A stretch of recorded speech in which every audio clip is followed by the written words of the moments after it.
عن ابی واقد اللیثی قال کنا مع رسول اللہ صلی اللہ علیہ وسلم بحنین ونحن حدیث عہد بکفر فمررنا علی شجرۃ یضع المشرکون علیہا اسلحتہم ویعکفون حولہا یقال لہا ذات انوات فقلنا یا رسول اللہ اجعل لنا ذات انوات کما لہم ذات انوات فقال اللہ اکبر قلتم کما قال اہل الکتاب لموسیٰ علیہ السلام اجعل لنا الہا کما لہم آلہہ ثم قال رسول اللہ صلی اللہ علیہ وسلم والذی نفسی بیدہ انکم سترکعون سنن من کان قبلکم سنتاً سنہ۔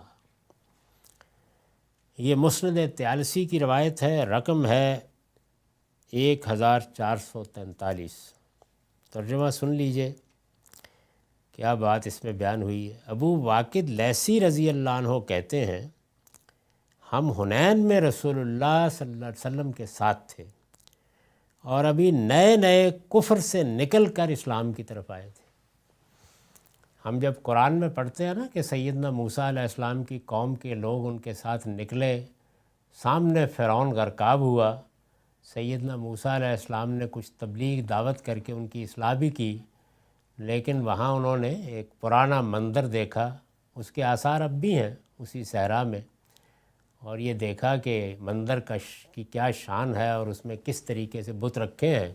انہوں نے کہا کہ ہمارے لیے بھی ایسا ایک معبود بنا دیں۔ تو تعجب ہوتا ہے کہ یہ کیسے ممکن ہوا۔ یہ دیکھیے ایک صحابی اپنا واقعہ سنا رہے ہیں، یہ کہتے ہیں کہ حنین میں، اور حنین کب ہوا ہے؟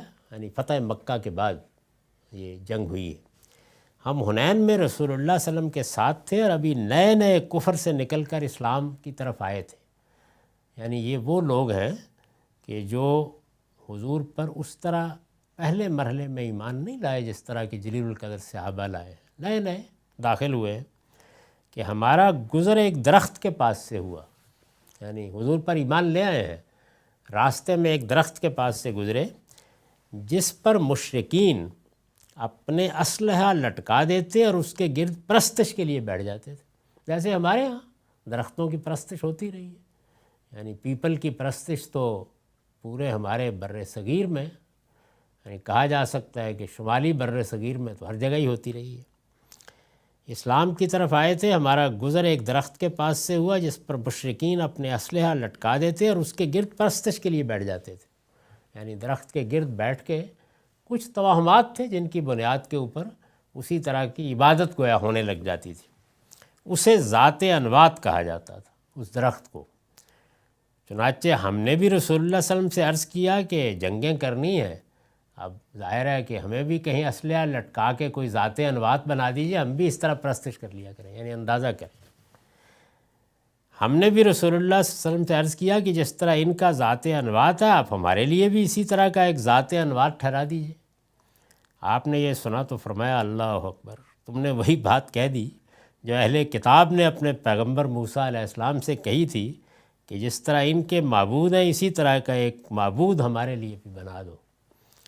اس کے بعد رسول اللہ صلی اللہ علیہ وسلم نے فرمایا اس ذات کی قسم جس کے قبضے میں میری جان ہے، تم لوگ بھی اپنے اگلوں ہی کے راستے پر چلو گے اس طرح کہ ان کا ایک ایک طریقہ اختیار کرتے جاؤ گے۔ تو یہ گویا آپ کے سامنے اسی وقت ایمان لانے والوں کی طرف سے یہ احمقانہ چیز پیش آ گئی۔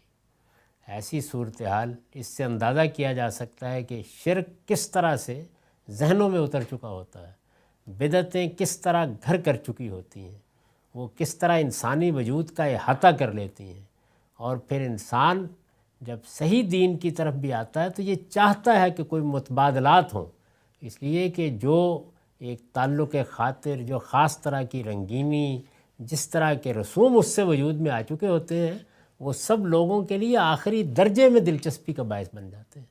یعنی ان کی سمجھ میں نہیں آتا کہ وہ مندر اور وہ گھنٹیاں اور وہ بت اور وہ سونے چاندی کے ڈھیر گرد و پیش میں اور وہ کاہن وہ کہاں گئے۔ یہ تو ایک سیدھا سادہ سا سب بچھائی اور اللہ کے سامنے سر جھکا دیا، آگے کچھ بھی نہیں ہے۔ تو اس کو آسانی سے، یعنی ہم لوگ بڑا اللہ کا شکر ادا کرنا چاہیے کہ توحید کے تصور کے ساتھ پیدا ہوتے ہیں تو اتنی اجنبیت نہیں ہوتی۔ اندازہ کیا جا سکتا ہے کہ جب صدیوں میں بعض روایات مشرکانہ تہذیب بن چکی ہوں اور بعض بدعتیں دین بن کے لوگوں کے لیے ساری توجہات کا مرکز بن چکی ہوں، تو انہیں چھوڑنا کتنا مشکل ہے، اور انسان پیغمبر پر ایمان لانے کے بعد بھی کیا مطالبات سامنے رکھ دیتا ہے۔ تو اس سے سمجھ میں آتا ہے کہ بنی اسرائیل نے اگر وہ معاملہ کیا تو کیوں کیا، انسان کی فطرت میں وہ کیا چیز ہے کہ جس پر بہت متنبہ رہنا چاہیے۔ یہ حقیقت ہے کہ رسوم، معروفات، سوسائٹی کے اندر جو چیزیں چلن بن جاتی ہیں، جو مذہبی پیشوا دین کی روایت پیدا کر دیتے ہیں، اس سے جان چھڑانا آسان کام نہیں ہوتا۔ وآخر دعوانا الحمدللہ رب العالمین۔